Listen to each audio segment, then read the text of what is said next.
তারা কাম করতে দেও না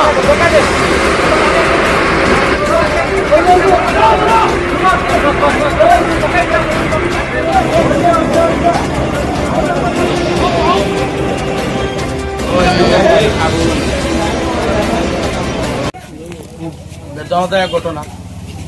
ইস্কন বাজার অনেক আগে একবার এখানে অগ্নিসংযোগ হয়ে পুরো বাজার জ্বলে যায়। আজকে সেরকমই একটা ঘটনা আবার পুনরাবৃত্তি হতে পারত যদি না স্থানীয় জনগণ এসে সঠিক সময় উপস্থিত না হতেন।